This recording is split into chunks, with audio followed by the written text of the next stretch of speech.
আসসালামু আলাইকুম, welcome back to শিখবো আমরা। প্রিয় শিক্ষার্থীরা, আশা করি তোমরা সবাই ভালো আছো। থাম্বনেইল দেখেই বুঝতে পারছো আজকের আলোচনার বিষয় হচ্ছে কপোতাক্ষ নদ। নবম এবং দশম শ্রেণীর সবথেকে সহজ এবং গুরুত্বপূর্ণ একটি কবিতা, মাইকেল মধুসূদন দত্তের লেখা। আমরা সেই লেখাটি আজকে আমরা পড়ব এবং সেটির গুরুত্ব সহকারে তোমরা শুনবে এবং মনোযোগ দিয়ে শুনবে। প্রথমেই আমরা শব্দ অর্থ এবং টিকা সম্পর্কে আলোচনা করব, যাতে আমাদের কবিতাটা পড়তে অনেক সুবিধা হয়। শব্দের অর্থগুলো মনে রাখার চেষ্টা করবে এবং দরকার হলে খাতা অথবা বই বের করে তোমরা এটা দেখতে পারো। আমি শব্দ অর্থগুলো আগে বলছি। সতত তার মানে হচ্ছে সর্বদা। বিরলে শব্দের অর্থ হচ্ছে একান্ত বা নিরিবিলি। নিশা শব্দের অর্থ হচ্ছে রাত্রি। ভ্রান্তি শব্দের অর্থ হচ্ছে ভুল। বাড়ি রূপকর শব্দের অর্থ হচ্ছে প্রজা যেমন রাজাকে কর বা রাজস্ব দেয়, তেমনি কপোতাক্ষ নদ ও সাগরকে জলরূপ কর বা রাজস্ব দিচ্ছে। তার মানে আমরা যখন কোনো দেশে বাস করি, যেমন রাজাকে কর দিতে হয় বা ট্যাক্স দিতে হয়, ঠিক তেমনি কপোতাক্ষ নদ ও সাগরকে কর হিসেবে জল দিচ্ছে। চতুর্দশপদী কবিতা, ইংরেজিতে এটিকে সনেট বলা হয়। বাংলায় বলা হয় চতুর্দশপদী কবিতা এবং ইংরেজিতে এটিকে সনেট বলা হয়। মনে রাখার চেষ্টা করবে। এবং এই কবিতার, এই ধরনের কবিতার লাইন থাকে আসলে 14টি লাইন থাকে। প্রথম যেই 8টি লাইন থাকে, সেই 8টি স্তবককে বলা হয় হচ্ছে ষষ্ঠক। তার মানে যেই প্রথম যে 8 চরণ, সেই 8 চরণকে বলা হয় অষ্টক এবং পরের যে 6 চরণ, সেই 6 চরণকে বলা হয় ষষ্ঠক। অষ্টকে মূলত ভাবের প্রবর্তনা থাকে এবং পরের যে ষষ্ঠক, সেই ষষ্ঠকে আসলে ভাবের পরিণতি থাকে। এবং এই সনেট কবিতার যেই অন্তমিল, সেই অন্তমিলগুলো এখান থেকে একটু দেখে নিও। যেমন দেখো, এখানে লেখা আছে প্রথম 8 চরণ ক, খ, ক এবং ক, খ, ক এবং ক, এবং এই 8 চরণের শেষ 6 চরণ দেখো ঘ, ইউ, চ এবং ঘ, ইউ, চ। এই যেইগুলো দেয়া আছে সেগুলো আসলে তোমরা একটু দেখে নিও, কারণ এমসিকিউ প্রশ্ন এটা আসতে পারে এবং সেটা এসেও থাকে মাঝে মধ্যে। সো তোমরা এই চরণের অন্তমিল এবং মিল বিন্যাসগুলো একটু দেখে রেখো। আমরা এখন কবিতার মূল অংশে চলে যাব। কবিতার নাম হচ্ছে কপোতাক্ষ নদ, লিখেছেন মাইকেল মধুসূদন দত্ত এবং তিনি ওই ফ্রান্সের ভার্সাই নগরীতে বসে তার দেশপ্রেমের যেই তার মধ্যে যে দেশপ্রেম ছিল সেটি ফুটে উঠেছে এবং আমরা সেই কবিতাটা এখন পড়ব। মনোযোগ সহকারে শুনবে এবং বই বের করে অথবা এখানে স্ক্রিনে লেখাগুলো উঠছে সেগুলো তোমরা আসলে দেখে পড়ে নিতে পারো। সতত হে নদ তুমি পড়ো মোর মনে, সতত তোমার কথা ভাবিয়ে বিরলে। সতত শব্দের অর্থ হচ্ছে সর্বদা। হে নদ, তার মানে কবি এখানে কপোতাক্ষ নদকে উল্লেখ করেই বলছে যে সতত হে নদ তুমি পড়ো মোর মনে, সতত তোমার কথা ভাবি এ বিরলে। তার মানে কপোতাক্ষ নদের কথা সর্বদা কবি ভাবেন এবং তার এটা মনে পড়ে। 3 নম্বর লাইনে আমরা দেখছি সতত জ্যামতি লোক নিশার স্বপনে, শোনে মায়া যন্ত্রধ্বনি তব কলকলে। সতত এখানেও বলছে দেখো, সতত যেমনই লোক নিশার স্বপনে। তার মানে নিশা মানে হচ্ছে রাত্রি, আমরা পড়েছি। যেমন মানুষ রাত্রে স্বপ্ন দেখে, শোনে মায়া মন্ত্র ধ্বনি। তার মানে রাতে মানুষ যখন অনেক স্বপ্ন দেখে, যে স্বপ্নগুলো অলীক এবং সেগুলো কল্পনা মায়ায় ঘেরা থাকে, যে স্বপ্নগুলো, সেই স্বপ্নগুলো রাতে যেমন লোক দেখে, ঠিক তেমনি তব কল কলে জুড়াই এ কান আমি ভ্রান্তির ছলনে। কবি ফ্রান্সের ভার্সাই নগরীতে বসে তার যে শৈশবের স্মৃতি বিজড়িত যেই নদী কপোতাক্ষ নদ, সেই নদের যে কলকল ধ্বনি, সেটা তিনি যেমন লোক স্বপ্নের মধ্যে অনেক কিছু, অনেক মায়া, অনেক স্বপ্ন, অনেক অলীক কল্পনা তারা দেখে, ঠিক তেমনি কবি এইখানে তার নদের যে কলকল ধ্বনি, সেটা ভ্রান্তির ছলনে, তার মানে সে না চাইলেও সেটা তার কানে বেজে উঠছে।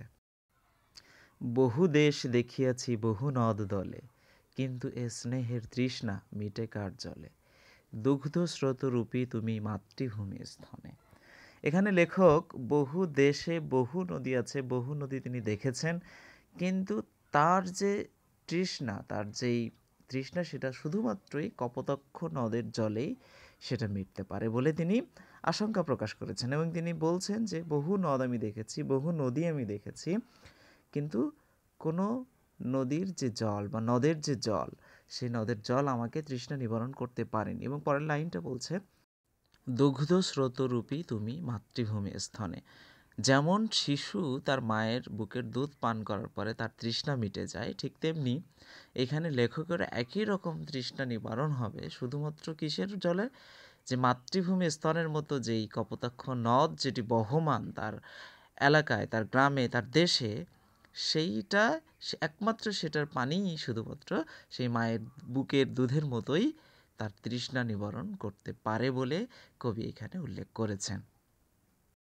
প্রিয় শিক্ষার্থীরা, এরপরে খেয়াল করো, কবি বলছে, আর কি হবে দেখা যতদিন যাবে, প্রজারূপে রাজরূপ সাগরের দিতে, বাড়ি রূপ কর তুমি এ মিনতি গাবে, বঙ্গজ জনের কানে শখে সখারীতি, নামে তার এ প্রবাসে মজি প্রেম ভাবে, লইছে যে নাম তব বঙ্গের সঙ্গীতে। কবি আশঙ্কা প্রকাশ করছেন যে আর কি হবে দেখা যতদিন যাবে। তার মানে কবি তার আশা একদমই ম্রিয়মান হয়ে গেছে, মানে তিনি আশাই করছেন না যে আর সেই কপোতাক্ষ নদের সাথে দেখা হবে কিনা, এবং তিনি সেই ফ্রান্সে বসে তার সেই আশঙ্কাটা প্রকাশ করছেন। এবং তিনি আরও পরে বলছেন, প্রজারূপে রাজরূপ সাগরের দিতে বাড়ি কর তুমি এই মিনতি গাবে। তার মানে আমরা নাগরিক হিসেবে যেমন রাজাকে কর দিই, প্রজারা যেমন রাজাকে কর দেয়, ঠিক তেমনি এই কপোতাক্ষ নদ সাগরকে প্রতিনিয়ত কর দিয়ে যাচ্ছে। কিভাবে? তার জল বা কপোতাক্ষ নদের যে পানি বা জল সেটা গড়িয়ে সাগরে গিয়েই পতিত হচ্ছে। এ কারণেই বলছে, প্রজারূপে রাজরূপ সাগরের দিতে বাড়ি রূপ করো তুমি এ মিনতি গাবে, বঙ্গজ জনের কানে শখে সখারিতে, নাম তার এ প্রবাসে মজি প্রেম ভাবে। দেখো কবি এখানে কি বলছে, যে বলছেন এ মিনতি গাবে বঙ্গজনের কানে। তার মানে তিনি বিনীত অনুরোধ করে বা মিনতি করে বলছেন যে বঙ্গজনের কানে পৌঁছে দিও। কি পৌঁছে দিতে হবে? যে নাম তার এ প্রবাসে মজি প্রেম ভাবে, লইছে যে নাম তব বঙ্গের সঙ্গীতে। তার মানে বলছে কপোতাক্ষ নদের প্রেমে বা ওই দেশের প্রেমে, ওই নদের প্রেমে মজে একজন প্রবাসে বসে বা বিদেশে বসে বঙ্গের সঙ্গীতে, তার মানে বাংলা ভাষায় যে তার নাম নিচ্ছে, তার মানে কপোতাক্ষ নদকে ভালোবেসে কবি যে প্রেমে মজে গিয়ে বঙ্গের সঙ্গীতে মানে বাংলা ভাষায় কবিতা লিখছে, সেই কথাটি বঙ্গজনের কানে পৌঁছে দেওয়ার কথা কবি এখানে উল্লেখ করেছেন। আশা করি কবিতাটি তোমরা বুঝতে পেরেছো খুব ভালোভাবেই। আর যদি কোনো প্রশ্ন বা মতামত থাকে অবশ্যই কমেন্ট বক্সে জানাবে। আমরা এবার কবি পরিচিতিটা একটু সংক্ষেপে জেনে নেব। মূল অংশটা পুরোটাই আমাদের জানার দরকার নেই, যতটুকু আমাদের লাগবে ততটুকুই আমরা আসলে এখন জেনে নেব। আমরা এবার কবি পরিচিতি জেনে নেই। পাশ্চাত্য জীবনযাপনের প্রতি প্রবল আগ্রহ এবং ইংরেজি ভাষা ও সাহিত্যের প্রতি তীব্র আবেগ তাকে ইংরেজি ভাষার সাহিত্য রচনায় উদ্বুদ্ধ করে। তার মানে মাইকেল মধুসূদন দত্ত তিনি বাংলা ভাষার প্রতি খুব বেশি আগ্রহ প্রথম দিকে ছিল না, বরং তিনি ইংরেজি সাহিত্যের উপরে তার প্রচণ্ড রকম আগ্রহ ছিল। পরবর্তীতে তিনি এই ভুল ভেঙে যায়। কোথায় ভেঙে যায়? ফ্রান্সের ভার্সাই নগরীতে তখন তিনি চলে যান এবং সেখানে গিয়ে তিনি যখন অবহেলিত হন তখন তিনি এই ভুলটা তার ভেঙে যায়। বাংলা ভাষায় কাব্য রচনার মধ্য দিয়ে তার কবি প্রতিভার কী করে প্রস্ফুটিত হয় এবং বাংলা ভাষায় তার যে কাব্য, সেই কাব্যগুলো হচ্ছে কি মেঘনাদ বধ কাব্য। এটি খুবই গুরুত্বপূর্ণ একটা এমসিকিউ প্রশ্ন হয়ে থাকে, প্রায় সময় এসে থাকে। তার অমর কীর্তি মেঘনাদ বধ কাব্য। তার অন্যান্য কাব্যগ্রন্থ হচ্ছে তিলোত্তমা সম্ভব কাব্য, বীরাঙ্গনা কাব্য, ব্রজাঙ্গনা কাব্য, চতুর্দশপদী কবিতাবলী। মনে রাখবে। আবারও বলছি, তার এই যে কাব্যগ্রন্থগুলো রয়েছে সেগুলো মনে রাখবে। তার নাটক কী কী আছে সেগুলো মনে রাখবে বা খাতায় লিখবে, লিখে লিখে মনে রাখবে, কারণ এগুলো এমসিকিউ প্রশ্নতে আসবে। তার নাটকগুলো হচ্ছে কৃষ্ণকুমারী, শর্মিষ্ঠা, পদ্মাবতী এবং প্রহসন। এগুলো মনে রাখবে। একেই কি বলে সভ্যতা এবং হচ্ছে বুড়ো শালিকের ঘাড়ের। তার দুইটি প্রহসন আছে, সেগুলো দুটো মনে রাখবে। সেই দুটি হচ্ছে একেই কি বলে সভ্যতা এবং বুড়ো শালিকের ঘাড়েরও। এই দুইটো মনে রাখবে। এবং তিনি আর মনে রাখার মতো কিছু নেই, তিনি সনেট প্রবর্তন করেছেন এবং তার যে মৃত্যু সাল সেটি হচ্ছে 1873 খ্রিস্টাব্দের 29শে জুন তিনি পরলোক গমন করেন। এই হচ্ছে মোটামুটি কবি পরিচিতির তথ্য। প্রিয় শিক্ষার্থীরা, আজকের মতোই এ পর্যন্ত, এবং আশা করি তোমরা ভালোভাবেই বুঝতে পেরেছো বিষয়টি। তোমরা বাসায় পড়বে এবং পড়ার পরে তোমরা যদি কোনো সমস্যা থাকে বা সমস্যার সম্মুখীন হও, তাহলে সেখানে আমাদের কমেন্ট বক্সে জানিয়ে দেবে, আমরা সেটার উত্তর দেওয়ার চেষ্টা করব। সৃজনশীল প্রশ্ন এবং পরবর্তীতে আমরা আরও এপিসোড নিয়ে আসবো, এবং হচ্ছে তোমাদের নবম দশম শ্রেণীর বাংলা বইয়ে যেইগুলো তোমাদের সিলেবাসের অন্তর্ভুক্ত রয়েছে, আমরা সবগুলো ভিডিও খুব শীঘ্রই আপলোড দেওয়ার চেষ্টা করব। আশা করি তোমাদের অনেক ভালো লেগেছে এবং আমাদের সাথে থাকবে। আমাদের চ্যানেলটিকে সাবস্ক্রাইব করবে এবং লাইক বাটন ক্লিক করে আমাদের সাথে আমাদেরকে উৎসাহ প্রদান করবে। আমরা তোমাদের জন্য সব কিছু সমস্ত সহযোগিতা করার আপ্রাণ চেষ্টা করব।